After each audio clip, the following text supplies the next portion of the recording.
In my hood, it ain't all good every day. Gotta struggle, gotta hustle just to maintain in the game. Got many stories, every other block, homies be claiming their territory. Giving it up for the clica, giving up their vida. Trucha, mira, 25 or life, or ending their life with a bullet in the heart. Trying to get through to my peoples cause my eyes done seen too much evil. Spitting deep and lethal, always been broke but never losing hope. Fuck slanging coke, trying to cope with my peers but they never near. Brown man full of heart and anger. Pops was never around like a stranger. Every man for themselves in my hood, keep it true, understood. Riding solo with these puercos and these narcos on my back like a backpack. Assuming I pack heat or a shank to make motherfuckers. In the past 3 years, there's been a lot of shootings with a lot of innocent victims that have been shot because of gang activity. More recently, in the Libby Lake Park incidents, in the past 2 or 3 years, you've had four teenagers that were killed. One 14-year-old girl, one 15, 16-year-old girl, and two 16-year-old boys. Two different incidents. One incident, it was a couple. It was two teenagers, a boy and a girl. They were hanging out at the park, and some gang members came to the park and started shooting in retaliation for something that took place. I think earlier that week, where one of the gang members was jumped. They came to the park and started shooting. Little did they know that the people that they shot were not gang affiliated. And then back in March, 4 teenagers were shot. 3 boys.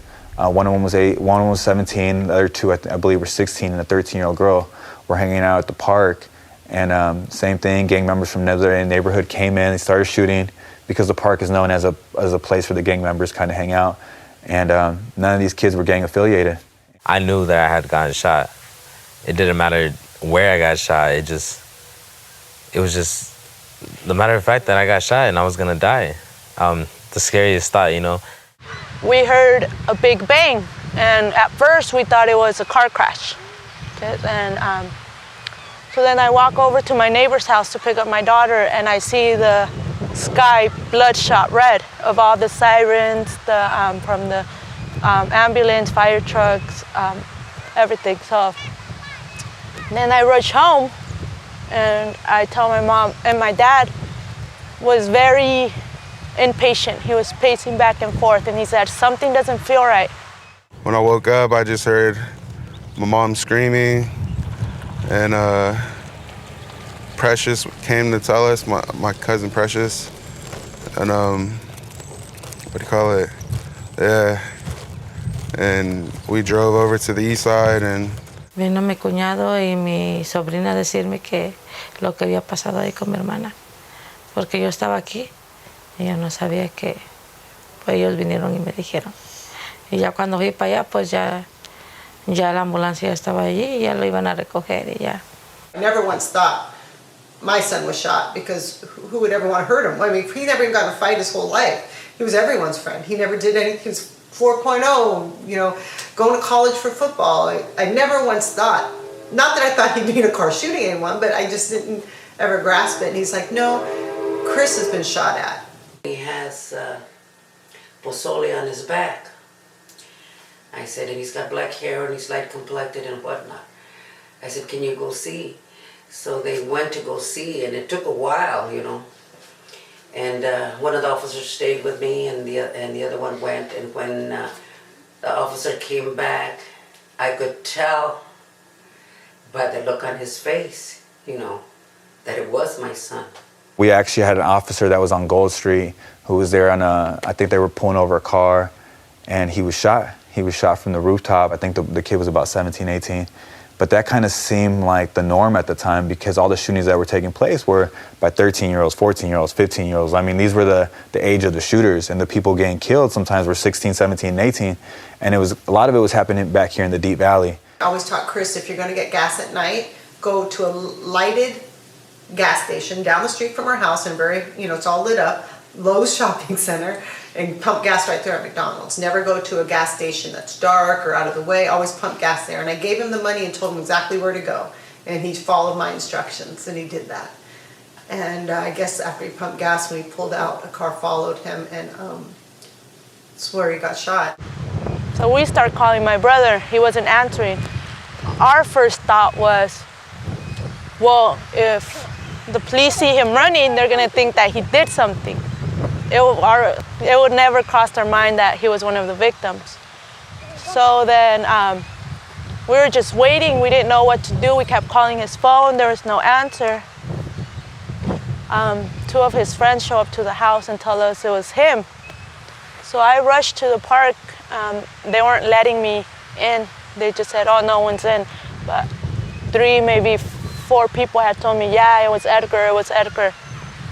So I go up to a few officers and they told us, oh, everyone's okay. Everyone's okay. They were sent to the hospital. The cops were there and they had the street cut off so we couldn't go up to the house to see him. But they said that he passed in the backyard on Craft Street. But yeah. I didn't even know nothing was going on. I don't even know if I heard the shots because they were just 2 streets down from here. And then at 12:30, one of the homeboys called me and they said, Concha, is Mando there? I said, no, wait a minute. How come everybody's calling me and asking me, about Mando? What's going on? I said, he goes, I don't want to alarm you, but we have reason to believe that Mando was shot tonight. I said, oh no, it couldn't have been him because I said, I just saw him this afternoon. They said, no, Concha, there's a shooting on Dubuque Street and they're saying that it's Mando. Pero cuando yo llegué, él ya no estaba ahí, mi hijo. Ya se lo había llevado la ambulancia. Y ya de ahí ahí fue donde yo me di cuenta que algo malo le había pasado a mi hijo. Y ya de ahí un policía nos dijo que se lo habían llevado al hospital donde se lo llevaron, pero que todavía estaba vivo. I was scared. I was asking for help. Just the feeling that your energy is leaving your body, that you are dying at that very moment. Like you don't know what to do except scream for help.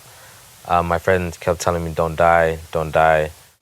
At that time, I made some phone calls, and I rushed to the emergency room. And when I found Chris, he didn't move out of the truck, his friend's truck. And I still didn't know he was shot in the head. And I was with a friend of mine, and when we took Chris out of the car, the friend saw the hole in Chris's head and knew Chris had been shot, but didn't want to tell me or Chris to get us upset. And he had to try to help Chris into the emergency room, and Chris wouldn't, he wanted to throw up. He was so nauseated, he looked white. And he wanted to throw up as soon as he got out of the car. And my friend was helping him walk, and he wouldn't let him throw up. He kept lifting Chris's body up. And I said, let him throw up. He doesn't feel good. He goes, no, let's go to the emergency room. And I go, well, why can't you let him throw up?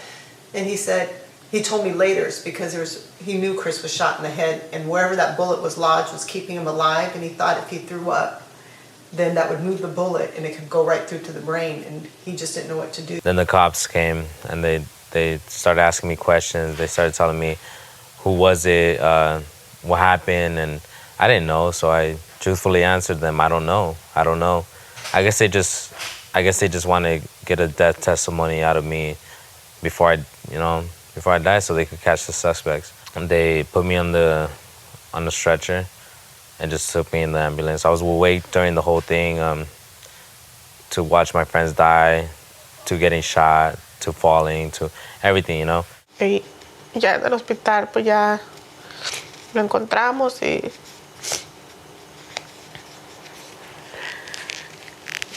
ya prontito nos dijo el doctor que le estaban haciendo una cirugía cuando nosotros llegamos. Ya después el doctor dijo que quería hablar con nosotros y ya nos dijo que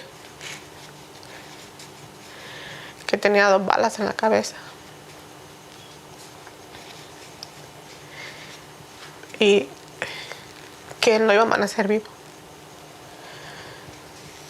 And then we walked in the emergency room, and as soon as my son sat down next to me and he turned his head, I saw the hole.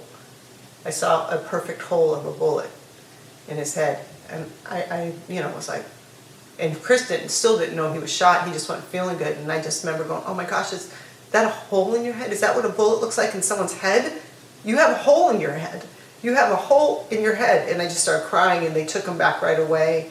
And then they just did a x-ray or an MRI and said, son, do you realize you have a bullet in your head?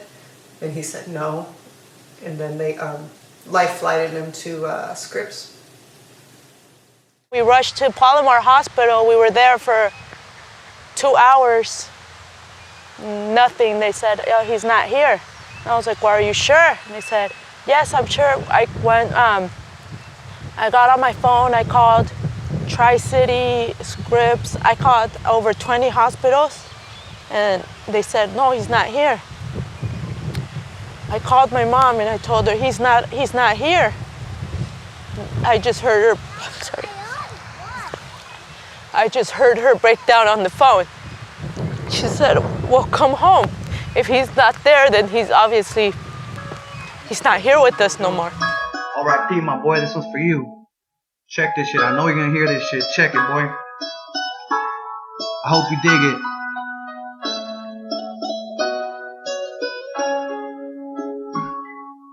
Deja tiro esto, déjame aflojar el pecho. Nunca se me olvida.